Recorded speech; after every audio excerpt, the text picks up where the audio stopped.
It is good to check in with you all again. I know it's been a couple of weeks since my last video. It's been a rough couple of weeks here in California, and I imagine in a lot of the country. And I just want to say to all my EMDR therapists, and really all the therapists, because this video really is for everybody today. I see you. I see you working in a collective trauma with your clients. This is unprecedented insanity, and I am just encouraging all of us and rooting for you to do some responsible, I'm not even going to call it self-care anymore. I'm just going to call it essential survival strategies to get through this. It's going to be a long road as we're learning, and knowing that we have a very difficult job supporting a lot of clients right now in a very different way. So given that all of that is true, the theme of today's video is about protection. And again, it can apply for EMDR therapists and non-EMDR therapists, but I've seen a lot of questions and misinformation floating around online in different Facebook groups, people asking me directly on email and text, questions about seeing clients in person. And so in the spirit of protecting us, protecting our clients, protecting essential workers who don't have a choice whether or not they can go into the office or do telehealth, protecting our healthcare workers who I'm supporting 6 of them right now in my practice. I have a bunch of nurses and physicians, some infectious disease, some ICU. They are people. They are not meant to sustain through an intense pandemic with surges for a year and a half. So I really think it's responsible for us to think about protection right now, just in our personal lives, but also in our practices. So I wanted to offer information today that might be helpful for you as you decide when you'd like to go back into the office and work with clients in person. I want to preface this by saying that I am a medical provider as a therapist, but I am not a scientist. I am not a government official. Everything I'm about to say is just my own personal view and from my own personal research. So I hope it feels helpful to you to have that available to you. And feel free to share with colleagues if you feel like they're also feeling lost or confused. So I just want to say that here in California, I'm in San Jose, California, we have had a pretty intense March, April, May. We had 3 weeks of what I'm going to call peace from the pandemic, and we had some reopening happening, and now we're in another surge. And I'm hearing things like it's supposed to last another 4 months. I mean, it's just going to be a wild ride in 2021, rather into 2021. So I wanted us to think about a long-term strategy for our practices, which is why I've been offering these virtual EMDR videos for people to help them switch over to virtual EMDR. I've been doing it now for months. It's effective, it's beneficial, and also there are some people who are like, I want to get back in the office, I want to get back to real life, things are reopening. Beautiful. I just wanted to offer a checklist. There's 10 items for you to just check these things off to make sure that you've done them so that you can feel more responsible and confident should you choose to go back into the office. So number 1, and again, you're welcome to download this PDF off of my website, or you can email me and I'm happy to send it to you. Number 1, I have read and will follow CDC, state, and city guidelines for reopening and operating my business safely. It's kind of a no-brainer, right? We all kind of understand what that means. Number 2, I have consulted with my attorney regarding legal guidance and actions I should consider taking as I navigate reopening my offices. These include waivers, consents, protocols, things like this. In doing this step, you then understand more clearly the risk to your business and your personal assets, okay? Your lawyer should review your client consent forms and outline the risks of in-person sessions with you, okay? Number 3, I have called my malpractice insurance to understand if they covered me for COVID lawsuits. So I would invite each of you to call your professional insurance company and ask them if they covered you for COVID lawsuits, when you've been wearing a mask, when you haven't been wearing a mask. If they don't give you a resounding yes, we cover you for that, which, by the way, for telehealth, they do cover you, resounding yes. If they don't give you a resounding yes on doing in-person sessions, okay, I would think twice and do a little CYA around that, okay? I want to share what CPH shared with me on their website. That's my insurance carrier. Should a claim be filed against you related to COVID-19 or any other matter, the circumstances and allegations surrounding that claim will be examined by the carrier. While CPH is hesitant to address hypothetical claim scenarios, coverage will be determined, as always, according to the terms and conditions of the policy. Now, I don't know about you, but that tells me absolutely nothing and does not help me feel safe to open up my practice, because this does not sound like a resounding yes. So I would call your insurance companies and see what their answer is. Okay, we have a couple more to go.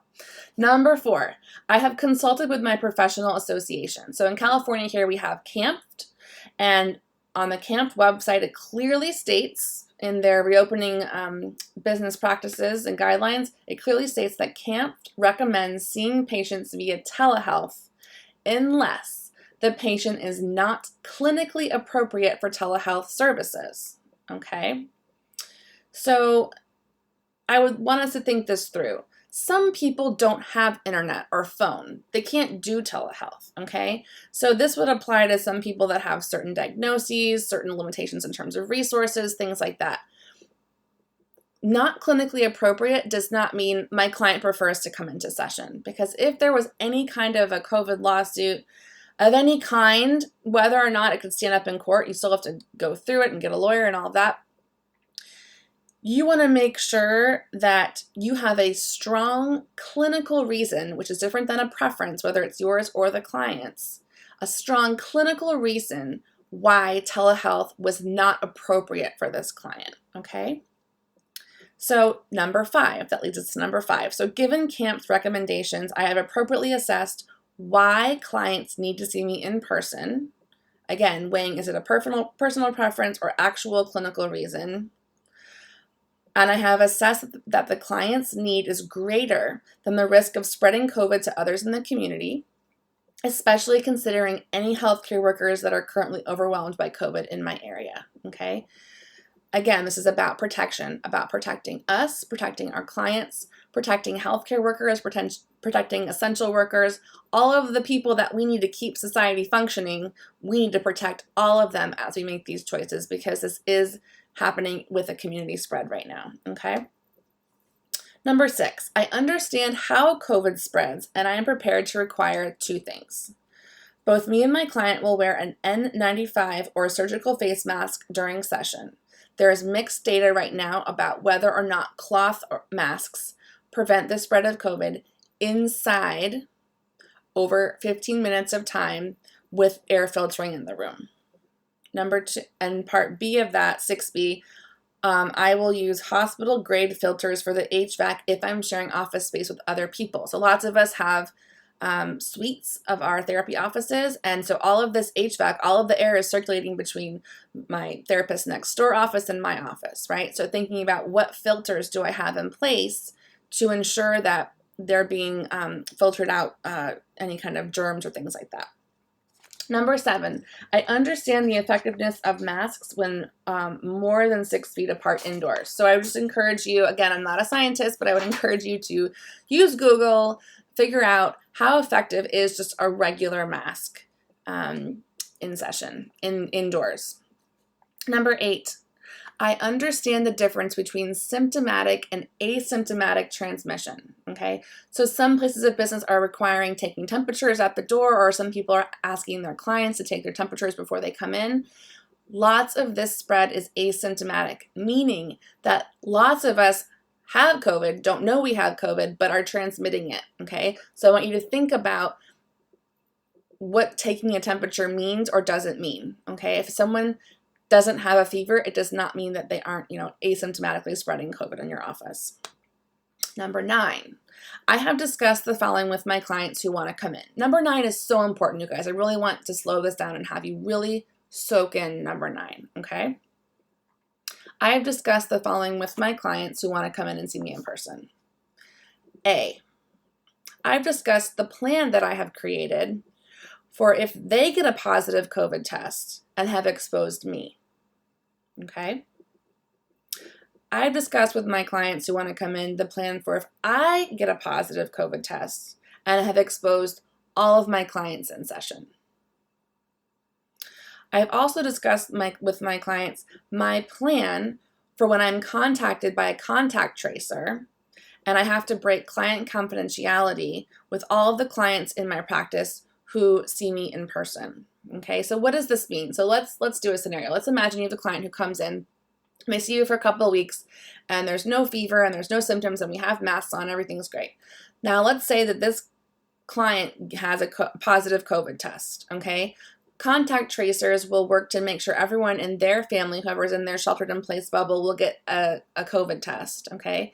Oftentimes what's happening in families or people that are sheltered in place together is that one person might get a COVID test that's positive and have symptoms, and then everyone else in the family might have COVID but be asymptomatic, okay? So if you have a client who has a positive COVID test, chances are they will be interviewed by a contact tracer. They will tell that contact tracer that they have sat with you for a 50-minute session indoors, and whether it's with a mask or without, okay, whether it's 6 feet apart, 10 feet apart, it's likely, depending on where you live, that contact tracer is going to reach out to you and say, we would like for you to get a COVID test, you've been exposed, okay? So then you will be invited to get a COVID test. If you are positive and asymptomatic, you are then ethically obligated to contact your clients who've come in person and tell them, I've gotten a positive COVID test, and so now they and their families have been exposed, okay? So as a therapist, we have to process so much with our clients right now, okay? We're processing the current crisis that we're in. We're processing, old traumas. We have a very precious and sacred relationship with our clients. I cannot even imagine having a positive COVID test and then having to tell all of my clients that I have exposed them and I have put that level of harm in between us. Even if I had a consent form, I don't want to be a therapist who gives COVID to my clients and then has to process that with my clients, because I do not believe that is protecting our therapeutic relationship and our therapeutic space. Again, this is my personal opinion. I just want you to make sure you're thinking about these things before you open your practice up. So part D of number 9, I want you to think about the possible loss of confidentiality due to contact tracing. So again, depending on where you live, I'd like for you to research if you've been exposed to COVID and you get a positive COVID test, even if you're asymptomatic, are you then going to have to give a contact tracer a list of all of your therapy clients? Something for you to find out. If you get COVID, if you have symptoms or not, you have to self-quarantine in California for 14 days, which means that if you've been in the office seeing people and you have COVID, you then have to go out of the office and go back to telehealth. So just making sure that clients who are coming in to see you have a very clear understanding and plan of what will happen should these things occur, okay? And then number 10 is really important too, and I want you to think about this. A lot of us have gone to graduate school for master's degrees and PhDs and PsyDs. We have arduously just sludged through our internships and our practicums and getting hours. We have to get 3,000 hours in California to be a licensed marriage family therapist, okay? On top of that, a lot of us, especially my EMDR people, we have done hours and hours of EMDR training and other trainings as other kinds of therapists to be the amazing and talented and skilled therapists that we are.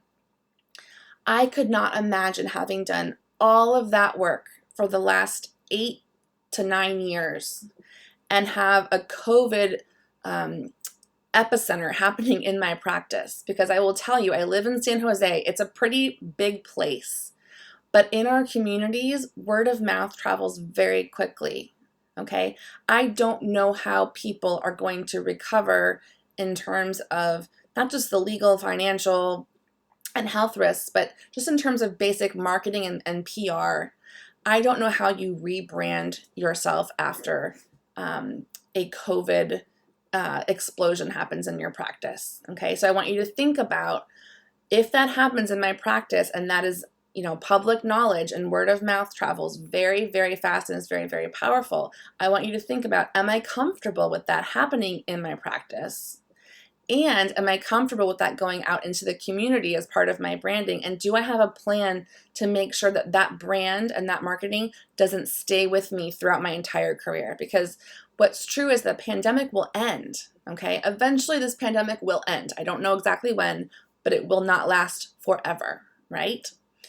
I don't know how long it will take someone to rebrand themselves after they've had a COVID explosion in their practice. So again, things for you to think about, 10 items. If you would like to have this in a paper form, I'm happy to share it with you again on my website. There's a link below to sign up to get the resource. But know that all of this comes from, again, a place of protection.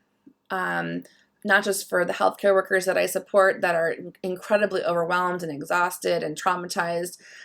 We need them to sustain, right, for the community to stay healthy, but also protecting our clients' families, our own families, and ourselves and our businesses. So know that all of these thoughts and opinions and ideas come to you from a place of love and protection, because life is hard enough as it is right now, and I don't want people to make things harder for themselves simply because I didn't have enough information to make a safe and well-informed decision.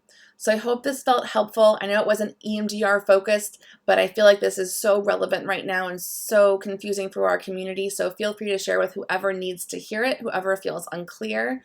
And in the meantime, be well, and I will see you next time. Bye-bye.